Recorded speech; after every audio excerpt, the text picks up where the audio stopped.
In this video, I'm going to share my drawing tips with you. I always have been drawing since I was little, and I don't see myself as like a professional who sells her drawings to other people, but I think I can draw. So I want to give you some tips that I would give myself if I was younger.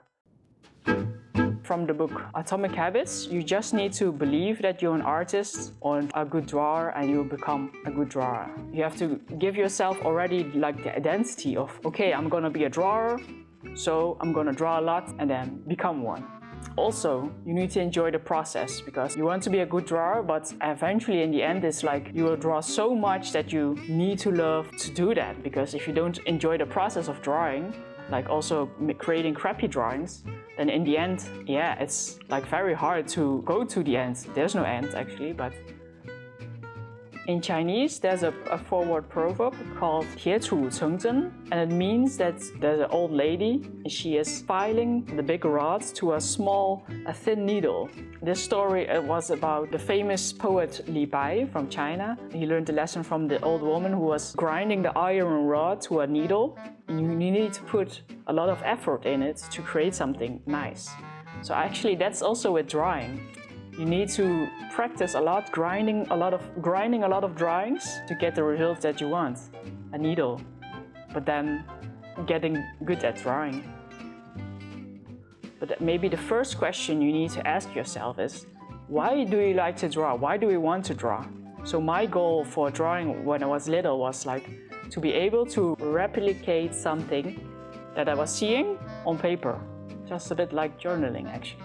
Yeah, I wanted to become very good at drawing realistically. That was my goal.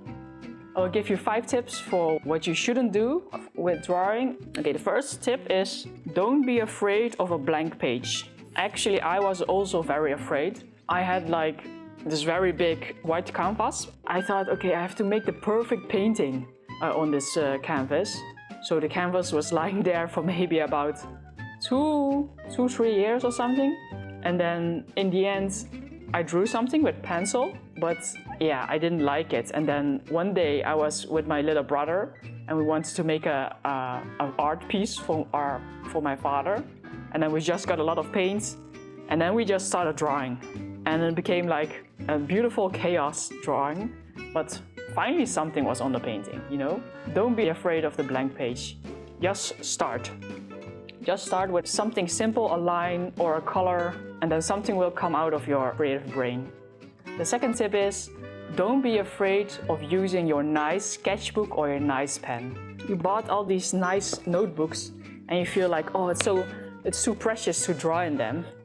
But in the end, you should use them. That's their function. Don't be afraid to make it ugly or just draw something. Tip number 3 is don't erase too much.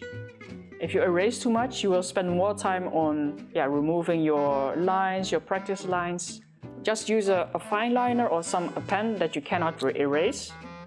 Then you will just go with the next one, go with your next sketch. When I was little, I always wanted to have the drawing like perfectly. I took a lot of time creating the drawing first in Sketch and then using a fine liner to draw the final lines. I took so much time making it perfect that in the end I couldn't even finish my drawing at school. So when I went to the university, I wanted to draw faster, so I just used a fine liner and then you just put the idea on paper. It doesn't need to be perfect. Scratchy lines can also be like a style, you know? The 4th tip is a bit similar to the 3rd tip. Don't be afraid to make mistakes, because you learn from your mistakes and you can see, then you will know that, this line is not so good, or the perspective is not so nice, then you can draw it again and then improve on that mistake. But also, maybe you think it's a mistake, but other people think like, wow, that gives a really nice feeling. It can also create character for your drawing, because there's no such thing as perfect art. Nothing is perfect. I'll show you. For example, I used a pencil pen, but then it was almost finished, the ink, but I still used it to make this drawing. And eventually I thought, wow, it gives a lot of character because you can create smooth shadows with a dried out pencil. So don't be afraid to make mistakes, or it's not really a mistake, it's just like the pen is almost finished, but still you can create nice art with it. And the 5th don't is Don't let the negative thoughts stop you from drawing. That means that your inner critic wants to improve. Maybe your inner voice will say, oh, you look at your drawing, it's terrible. Look at that artist, he is so good. You will never be that good. But actually, you just need to practice more and then create your own art style. So eventually your inner voice will maybe say like, this looks quite okay. It's not that bad. Don't stop drawing, just keep practicing. I just told you 5 don'ts for drawing. And then I have 5 steps for you for beginner artists, what you can do to draw better or draw more. The first step is draw a lot of lines. You actually want to practice to have full control over your line. So when you want to draw a circle, it's like perfectly round or very round, or a line that is very straight. You can use whatever pen. I usually use a fine liner for drawing, but you can also use a pencil or whatever you want to use for drawing. Get a white paper, draw a lot of lines. So try to make it like very straight on this side, maybe like this, or from this angle. So in the end, you have control over the line. It can be a bit like this, maybe in the beginning, but you need to feel more confident in your lines. When I was little, I always would sketch something. It will be like this, you know, to have the full line. But for this exercise, it's like be confident with your line, from one point to another point. Yeah, see, it's quite hard actually. One point to another point. It's not perfectly straight, but it can be slower, faster. The second step for drawing is learning how to draw a circle or like an oval. The exercise is like this. You have to draw a lot of like round springs, sort of like spring. So. And also different angles, so you get like the roundness. Practice this roundness. When you do this, you get the feeling of the roundness. And then the next step is you want to draw one oval. Can also be different angles or maybe a circle. For product drawing, at least, it's quite convenient to have a lot of ovals because, for example, you draw a mug. 2 straight lines. So you practice in the first step drawing a line, and on the bottom is an oval, sort of. And then you close it with an oval. Yeah, then you have sort of like a cup, a cylinder. That's how you can create an object. The third step for drawing is observe the world around you. Look at how things are made out of shapes, like circles or squares. During my drawing class, I learned to just sit and then observe an object and then copy it. I could use helping lines to create basic shape of the object.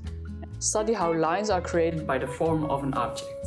The fourth step is more advanced. That's when you can learn about perspective, coloring. I still need to learn more about colors because it's quite hard for me also to understand how something looks like with the colors. And then light. So you know how to draw the shadows. And composition. Composition is making the drawing more interesting for the eye. The fifth step is draw a lot because it's like a muscle. You have to train a lot to have control of the lines and just to understand forms and shapes. Also observe the world a lot, how something looks like. Even though the drawing looks terrible, but every drawing counts because you will slowly become better, like filing the needle. Very small steps, but in the end, you will become better. Everyone can draw if you put the time in it.